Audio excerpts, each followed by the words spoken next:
네, 전국에 계신 경찰대 편입 수험생 여러분, 안녕하세요. 저는 도편사 편입문술학원 그리고 위드스타 편입학원에서 경찰대 편입 언어논리 강의를 담당하고 있는 김현수 선생님입니다. 네, 드디어 오늘 5월 16일 월요일 경찰대학교가 2023학년도 편입학 모집 요강과 함께 언어논리 예제 문제를 공개를 했습니다.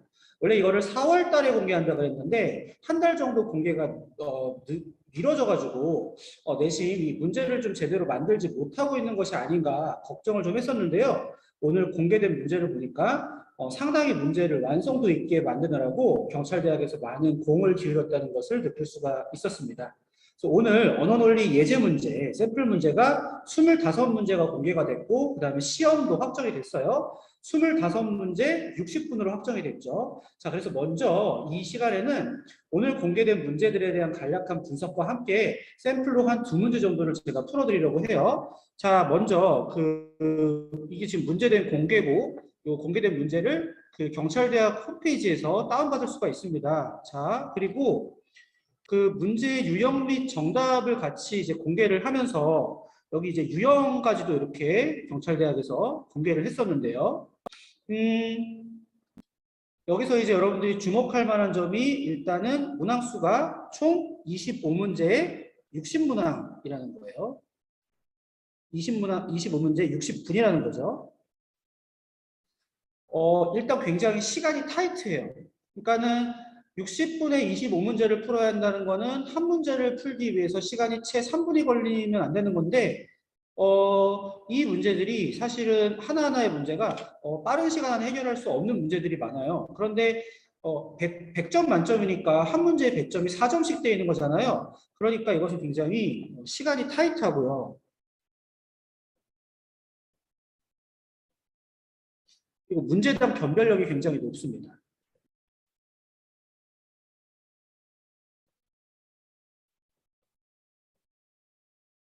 그 다음에 이제 문제 세부적인 거를 보면 총 25문제를 공개를 했는데 자, 여기에 대해서 경찰대학이 4가지 유형으로 분류를 해놨어요. 언어이해, 추리 추론, 논증 비판, 종합 판단. 자, 먼저 언어이해 같은 경우에는 세부 정보 파악, 추론, 이해, 중심 내용 찾기 이게 이제 여러분들한테 친숙한 독해고요. 리트, 법 확정성 시험에서는 이게 이제 언어 이해에 해당하는 건데 전통적인 독해 문제는 위에 보시면 1번부터 7번까지 1번부터 7번까지 총 7문제밖에 되지 않아요. 여기가 뭡니까? 전통적 독해 문제예요. 그럼 나머지 문제들은 뭐냐? 일반적인 독해 문제라고 볼 수 없는 것들입니다. 자, 밑에 보시면 추리 추론, 논리 퍼즐, 귀납 추론, 일반화 통계 추론, 유비 추론, 가설 추론, 인과 추론, 실험 결과 해석, 결과로부터의 추론, 이걸 뭐라고 하냐면 이거를 과학 추론이라고 해요. 이것은 리트, 법학적성 시험, 추리 논증에서 많이 출제되는 분야입니다. 그 다음에 논증 비판, 주장 평가, 논증 분석, 논증 평가, 강화 약화 이것들은 전부 다 논리 영역이에요. 그래서 이 추리 추론과 논증 비판은 주로 어떤 시험에서 출제되는 유형이냐면 리트 추리 논증에서 출제되는 유형입니다. 언어 이해가 아니라 추리 논증에서 출제되던 유형이 무려 8번부터 20번까지. 자, 아까 독해가 몇 문제였어요? 7문제였죠?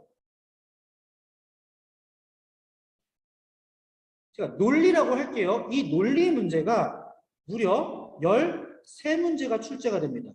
자, 시험 과목명이 언어 논리죠? 어떻게 보면 언어라는 측면보다 논리라는 측면이 더 강조된 시험이라고 볼 수가 있습니다. 굉장히 뭐의 중요성이 높아지는 거냐면 논리학 공부의 중요성이 높아지는 거예요. 이런 종류의 문제는 논리학적 기초가 없으면 어려운 문제일수록 풀어내기가 어렵습니다. 그리고 우리가 또 주목해야 될 게 여기 있는 5문제가 뭐냐면 장문 독해 유형이에요.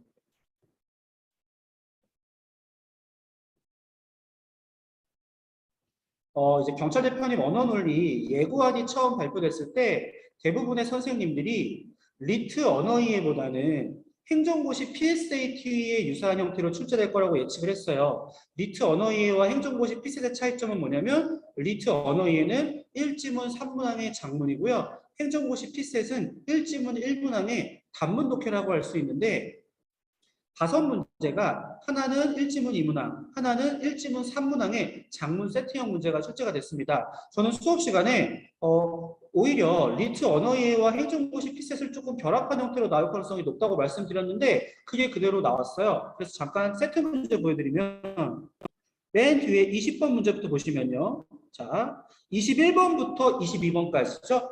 뭡니까? 1지문 2문항의 장문 세트형 문제 출제했고요. 그 다음 23번부터 25번까지는 제시문이 더 길죠. 1지문 3문항의 완전 리트 유형으로 장문 문제가 출제가 됐어요. 그래서 여러분들은 이 장문 독해에 대한 대비도 해주셔야 합니다. 이것을 경찰대에서는 종합판단이라고 했어요. 종합판단 모든 유형을 포괄하는 무슨 독해? 장문 독해 유형입니다. 그 다음에 이러한 출제 기조에서 여러분들이 또 굉장히 주목하셔야 될 사항이 뭐냐면 과학기술 지문의 비중이 상당히 높아요. 총 25문제 중에 10문제가 그러니까 비중으로는 40%에 해당하는 문제가 과학기술 영역에서 출제가 되었습니다. 물론 경찰대가 과학기술 문제에 대한 출제는 언어논리 예고안에서 어느 정도 의지를 보였다라고 할 수 있지만 40%라는 매우 높은 비중으로 과학기술을 출제한다는 것은 시험의 변별력을 확보하기 위한 장치라고 생각이 돼요. 그래서 언어논리 시험을 준비하시는 분들은 이런 과학기술 소재의 제시문에 대한 공부도 매우 꾸준히 해주실 필요가 있습니다. 정리하면 장문 독해도 출제를 하고요. 그 다음에 독해보다 논리의 비중이 높고요. 그 다음 과학기술 지문의 비중이 매우 높기 때문에 이것을 종합적으로 고려하면 여러분들이 기존에 알고 있는 언어 형태의 시험을 생각하시면 안 되고 철저하게 논리 시험이고 과학의 비중이 높다. 여기에 맞는 공부를 해주셔야 됩니다. 그러한 어떤 출제 기조를 경찰대가 이 예제 문제를 통해서 명확하게 드러낸다라고 생각이 돼요. 그래서 오늘은 시간 관계상 언어 이해 중에서 제가 조금 어렵고 중요하고 까다롭다고 생각하는 문제 2문제를 먼저 샘플로 풀어드리고 그 다음에 남은 어떤 기회를 통해서 나머지 추리 논증, 논증 비판, 종합 판단 문제도 풀어드리도록 할게요. 자, 그러면 개략적인 유형에 대한 설명을 이 정도로 드리고 우리 곧바로 경찰대학교 예제 문제로 가보도록 할게요. 이 예제 문제는 말씀드린 것처럼 경찰대학교 입학처 홈페이지에서 다운로드 할 수 있고요. 우리 먼저 1번 문제를 보도록 하겠습니다. 자, 지금 이 강의를 보시는 분들은 잠깐 유튜브를 일시정지 하시고 시간 구애받지 말고 1번 문제를 먼저 풀어보신 다음에 제 해설 강의를 들으셨으면 좋겠어요. 자, 저는 이제 여러분들이 문제를 푸셨다라고 전제를 하고 읽어보면 일단 제시문이 그렇게 짧지도 길지도 않은 하나의 제시문이 있고 문제는 다음 글과 부합하는 것은 그러니까 이것은 내용일치 문제죠. 주제는 과학적 측정에 대한 거예요. 측정이라는 것은 과학 철학에서 굉장히 중요한 주제인데 이 주제를 연구하신 우리나라의 세계적인 과학 철학자가 계십니다. 바로 영국의 케임브리지 대학교에서 석좌 교수로 재직하고 계시는 장하석 교수님이 있고 그분이 이 과학적 측정에 대해 쓰신 책이 온도계의 철학이라는 책이 있어요. 자, 그만큼 중요한 개념인데 당연히 과학기술 소재 개념이고 저는 이렇게 어느 정도 분량이 되는 글을 읽을 때에는 먼저 문단 단위로 넘버링을 합니다. 이렇게 1문단, 2문단, 3문단, 4문단. 자, 그리고 제시문을 읽어야 내용 일치 여부를 판정할 수 있는 거니까 한번 읽어볼게요. 측정은 자, 시계, 저울, 온도계와 같은 장치를 써서 사물의 물리 측면을 숫자로 읽어 나타내는 것이다. 측정의 핵심은 수치화라고 할 수 있겠네요. 자연과학이 다른 과학들에 견주어 빨리 자라나게 된 것은 측정 장치를 써서 사물의 속성을 숫자로 나타낼 수 있기 때문이다. 측정은 수치화랑 밀접한 관련이 있다. 사물의 속성을 숫자로 나타내는 과정을 수량화라고 하지만 굉장히 중요한 내용. 모든 수량화가 곧 측정은 아니다. 무슨 말이에요? 수량화와 측정을 동일시할 수는 없다는 거예요. 왜냐하면 수량화 중에서 뭐도 있다는 거예요? 측정이 아닌 수량화도 있다는 거예요. 예컨대 믿음에 믿음직함을 주는 일은 수량화이긴 하지만 뭐는 아니다. 측정이 아니고 해석이다. 정리하면 모든 수량화가 측정인 것은 아니다. 측정은 수량화이지만 수량화는 측정이 아니다. 즉 수량화와 측정은 동일시할 수 없다. 자, 제가 여기 형광펜을 쳤는데 왜 형광펜을 쳤냐면 이것은 반드시 선지화될 수밖에 없는 내용이에요. 왜? 선지에는 분명히 이거와 관련된 진술이 출제 원리상 나올 수밖에 없을 겁니다. 그러니까 이런 식의 독해 문제, 일치 문제를 풀 때 중요한 것은 뭐냐면 제시문을 읽으면서 선지에 대한 예측을 이미 하고 계시는 게 좋아요. 자, 좀 더 읽어볼게요. 그렇다면 측정이 그냥 경험, 관찰, 실험과 다른 점은 무엇인가? 한 과정을 측정하게 하는 조건은 그것을 거쳐 세 개의 물리 측면이 수량화되어야 된다는 거예요. 그런데 측정이 다른 경험, 관찰, 감각과 다른 점은 자, 여기 보시면 측정이 우리가 느낀 바를 수량화하는 과정이라는 거예요. 자, 수량화는 수량화인데 느낀 바. 자, 느낀 바라 그랬죠? 예를 들어서 뜨거운 물에 손을 대어보고 뜨겁다라고 느끼는 것. 얼음에다가 손을 대어보고 차갑다라고 느끼는 것. 이 느낀 바는 주관적인 건가요? 객관적인 건가요? 그렇죠. 이것은 주관적인 거죠. 그럼 측정이라는 것은 어떻게 이해할 수 있냐면 이 주관적인 것을 수량화하여 무엇하는 과정이다? 바로 객관화하는 과정이라고 이해할 수 있습니다. 측정은 주관적인 것을 객관화하는 과정이다. 사물의 자연과학은 수량화를 통해 이해하는 바 있고 측정은 자연과학의 바탕이자 뿌리다. 측정을 기반으로 해서 자연과학이 성립한다. 자, 그러면서 이 문단에는 이제 역사 이야기를 하고 있어요. 약간의 배경 지식이 있다면 도움이 되는 내용입니다. 1300년 전후의 수량화 혁명은 르네상스와 과학혁명을 낳은 씨앗이었다. 그러면서 갈릴레이는 낙하 운동을 수식으로 나타내는 데 성공했고 데카르트는 물질로 이루어진 물체를 공간의 좌표 안에 퍼져 있는 것으로 보였다. 그림으로써 수량화했다. 무엇으로 수량화했다? 그림으로써 수량화했다. 그에 따르면 물체를 그렇게 그릴 때만이 이해할 수 있고 그렇게 그릴 수 있는 대상만이 자연과학의 대상이 될 수 있다고 여겼는데 이것이 뉴턴의 수학 원리를 낳는 출발점이 되었대요. 이게 프린키피아를 말하는 거죠. 자연 철학의 수학적 원리. 그 다음 자연과학자들은 여기서 중요한 정보가 나옵니다. 길이, 시간, 질량, 온도, 열 따위를 아직 정확히 이해하지 못한 채 측정 장치를 만들었다는 얘기는 무엇을 의미하는 거예요? 이해가 선행하는 거예요? 측정이 선행하는 거예요? 측정이 선행하고 그 다음에 이해가 나오는 거예요. 자, 그럼 만약에 이해해야 측정할 수 있다와 같은 식의 선지가 있으면 그건 맞는 겁니까? 틀린 겁니까? 틀린 선지가 되는 거죠. 느낄 수 있는 속성, 질, 아까 뭐야? 주관적인 거. 느낄 수 있는 속성, 질로 이어졌던 따뜻함과 차가움을 숫자로 나타내는 과정, 이게 뭐다? 바로 측정이다. 그리고 이 측정을 바탕으로 무엇이 이루어진다? 이해가 이루어진다. 선후관계에 주목해야 돼요. 왜? 선후관계를 틀리게 서술한 선지라면 여러분들은 틀린 선지라고 판단을 해 주셔야 합니다. 그 다음 온도계를 만드는 과정에서 여러분 온도계는 뭡니까? 장하석 교수님의 책이 온도계의 철학이라고 말씀을 드렸는데 측정 장치죠. 이것은 측정 장치를 만드는 과정에서 온도, 압력, 부피의 관계를 알게 되고 열이 1로 바뀌고 1이 열로 바뀔 수 있다는 사실을 알았고 열의 일부만이 1로 바뀔 수 있다는 사실을 알았고 이 사실을 안 뒤에 1로 바뀔 수 없는 열의 정도 곧 엔트로피라는 개념을 얻게 되었대요. 잘 봐요. 엔트로피는 개념이죠. 이 개념을 무엇을 바탕으로 얻은 거예요? 측정을 바탕으로 얻은 거예요. 그래서 측정이 선행하고 이 측정 결과를 바탕으로 무엇을 얻는 거예요? 개념을 얻는 거예요. 측정을 바탕으로 이해하기도 하고 측정을 바탕으로 개념을 얻습니다.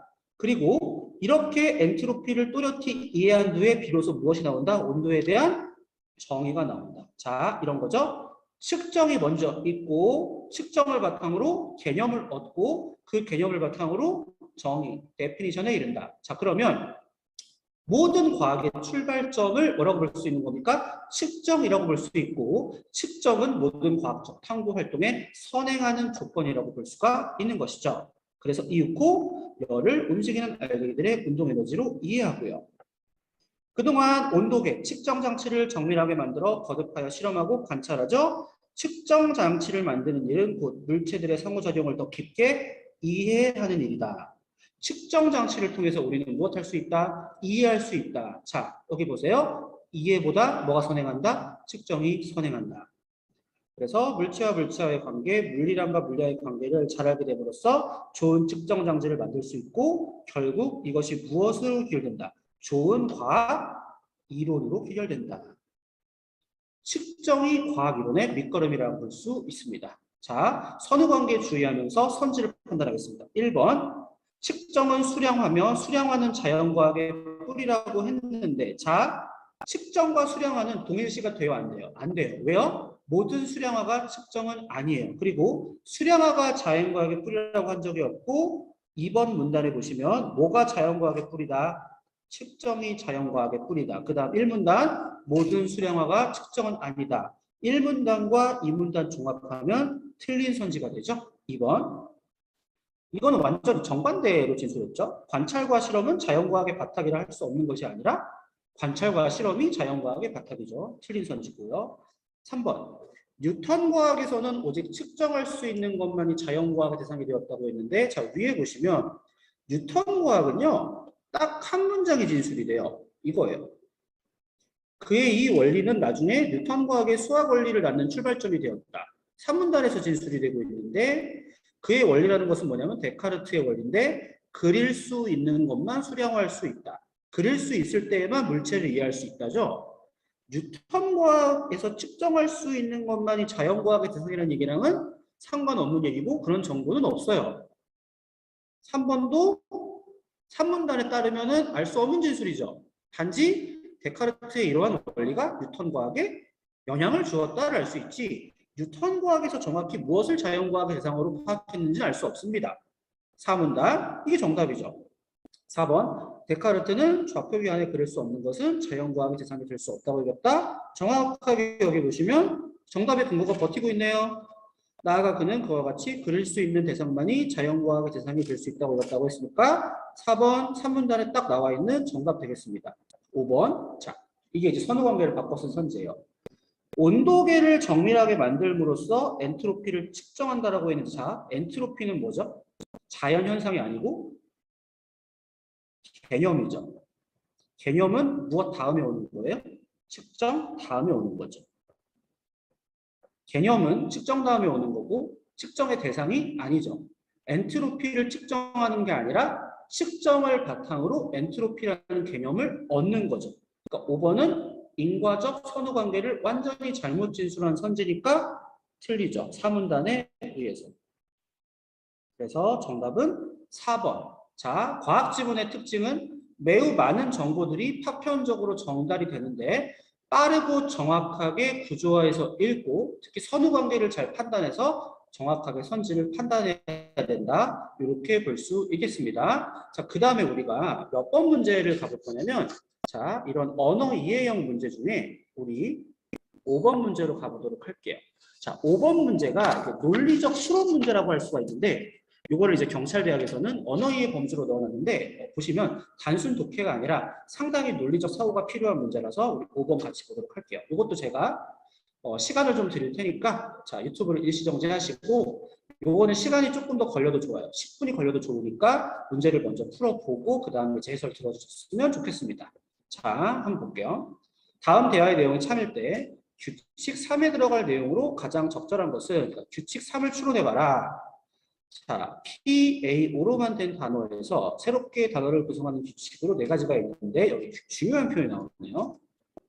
규칙을 적용하는 순서는 없으며 규칙은 원하는 만큼 거듭하여 적용할 수 있다. 무슨 말이냐면 규칙 1도 계속 적용되고 규칙 2도 계속 적용되고 3도 계속 적용되고 4도 계속 적용된다는 말이네요. 1번. 단어가 A로 끝나면 그 끝에 O를 첨가하는 단어를 만들 수 있다. 자, 그러니까 예를 들어서 PA라고 한다면 뭐를 만들 수 있다는 거예요? PAO 이렇게 만들 수 있다는 얘기네요. 규칙 2번. P로 시작하는 단어가 있으면 P 다음에 오는 철자 또는 철자들을 중복해서 단어를 만들 수 있다. 곧 P별이라는 단어가 있으면 P별별을 만들 수 있다. 근데 여기서 별은 아무거나 다 된다. 그럼 가령 P가 있으면 뭐를 만들 수 있다? 예를 들어 PA를 만들 수가 있는 거예요. 그런데 PA만 만들 수 있는 게 아니라 규칙을 반복해서 적용할 수 있다고 했기 때문에 뭐도 만들 수 있는 거예요. PAA도 만들 수 있고 PAAA도 만들 수 있고 PAAAA 이거를 P 뒤에는 그러니까 자기가 붙이고 싶은 거를 무한 반복해서 붙일 수 있는 거예요. A를 반복해도 되고 뭐 O를 반복해도 되고 다 가능하다. 이 굉장히 중요한 규칙 같아요. 문제 풀 때. 규칙 3은 뭔지 모르고 우리가 추론해야 되고 규칙 4. 단어에 O가 있으면 이를 없앤 단어를 만들 수 있다. 자, 가령 POO가 있으면 뭐가 가능하다? 그냥 P라고 할 수 있다는 얘기네요. 자, 규칙을 다 이해했어요. 근데 영수는 이 규칙을 적용해 PA에서 뭐가 만들 수 있다? PA를 통해 POAAO를 만들 수 있어 라고 했네요. 자, 이거는 가능하대요. 가능하대요. 자, 그런데 경이 P5에서 PAAA를 만들 수는 없구나. 뭔 안 된대요? P5에서 PAAA는 안 된대요. 아, 자, 그런데 제가 여기서 P에서 이걸 만들 수 있다고 했는데 그게 아니라 보시면은 P 다음에 오는 철자를 중복해서 만들 수 있다니까 P에서는 PA를 바로 만들 수가 없고 자, 뭐가 가능한 거냐면 죄송합니다. PA가 있으면은 뭐를 만들 수 있는 것이고 PAA를 만들 수 있는 것이고 A를 계속 이렇게 붙일 수 있다는 얘기가 되네요. 이 규칙 2번이죠. 그러니까 P 다음에 내가 붙이고 싶은 거를 마음대로 붙일 수 있는 것이 아니고 P 다음에 어떤 철자가 왔을 때 걔를 계속해서 붙일 수 있다. 그 얘기가 되네요. 자, 그리고 영수는 PA에서 POAAO를 만들 수 있다 그랬고 경위는 PO에서는 PAAA를 만들 수 없다라고 그랬는데 자, 이 문제를 만약에 내가 주관식으로 생각해서 규칙 3에 뭐가 올지를 추론하려고 한다면 되게 머리가 아파요. 머리가 아픈 얘기가 됩니다. 그런데 여기서 제가 팁을 하나 드리면 보기를 먼저 볼까요? 보기. 1, 2, 3, 4, 5번. 보기를 보시면 보기에 힌트가 있어요. 이게 무슨 말이냐면 자, 영수는 P에서 POA를 만들 수 있다. 경위는 PO에서는 PAAA를 만들 수 없다라고 했는데 잘 생각을 해보면 만들 수 없다라는 것보다는 만들 수 있다라는 얘가 힌트가 될 가능성이 높아요. 그럼 우리가 한번 규칙들을 사용을 해서 PA에서 POAAO를 한번 만들어 보는 거예요. 직관적으로. 자, 한번 해볼게요. PA에서 뭐를 만들어 보고 싶다? POAAO를 만들어 보고 싶다라고 했는데 일단 A 뒤에 O를 붙이는 건 어렵지 않아요. 왜? 규칙 1번이 있으니까 O는 나중에 붙이면 될 것 같아요. 중요한 건 P와 A 사이에 이 O를 붙이는 게 중요한 건데 자, 그런데 규칙 2에 의해서 PA로부터는 뭐를 만들 수 있죠? 아까 제가 말씀드린 것처럼 PAA도 만들 수 있고 A를 하나 더 붙일 수도 있고 더 붙일 수도 있고 더 붙일 수도 있는데 잘 봐요. 선지 2번에 보니까 뭐라고 되어 있냐면 단어에 AAA가 있다면 이 대신 O를 쓴 단어를 만들 수 있대요. 얘를 뭐로 바꿀 수 있대요? 얘를 O로 바꿀 수 있대. 그럼 뭐가 돼요? P, O, A, A가 되죠. A 세 개는 O로 바꿀 수 있으니까. 그쵸? 그런데 규칙 1에 뭐라고 돼 있어요? A로 끝나면 뭐를 붙일 수 있다? O를 첨가할 수 있다고 했으니까 P, O, A 뭐를 만들 수 있네? O를 만들 수 있네요? 그러면은 2번 선지를 규칙 3에 추가를 시키면 뭐를 만들 수 있어요? 영수의 발언처럼 POAAO를 만들 수 있네요. 자, 그러면은 뭐를 확인해 보면 되냐면 P5에서 PAAA를 만들 수 없는지를 확인해 보면 되네요.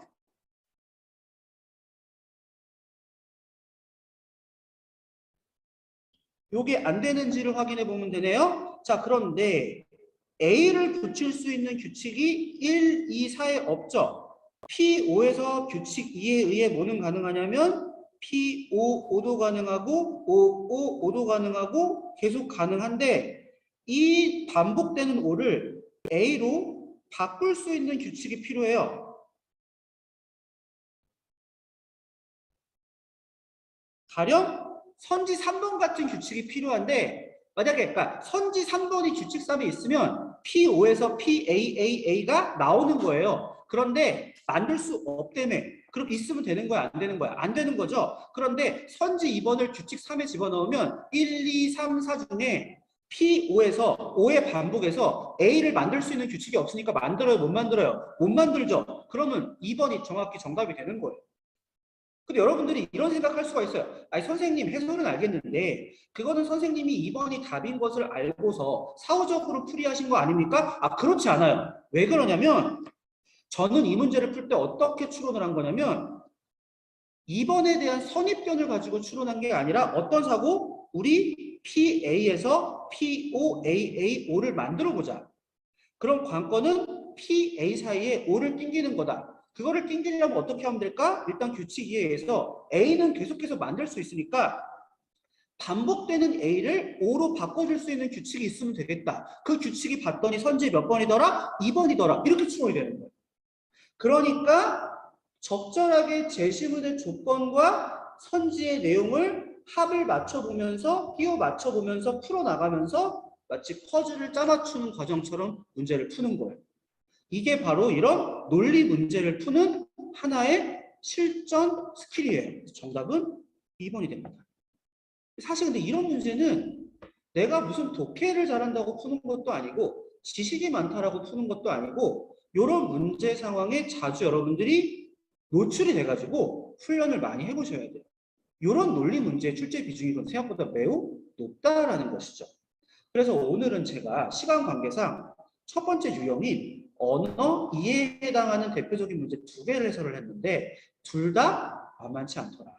그렇기 때문에 경찰대 편입 언어 논리 공부를 준비하시는 수험생분들이라면 만약에 언어 논리를 강의를 통해 공부하신다면 이런 논리라든지 과학 지문이라든지 독해에 대한 그리고 추론에 대한 전문적인 강의를 제공해 줄 수 있는 선생님한테 배우셔야 하고 독학을 통해 공부하신다고 하더라도 이런 출제 기조에 맞는 컨텐츠로 훈련을 하셔야 된다라고 생각을 합니다.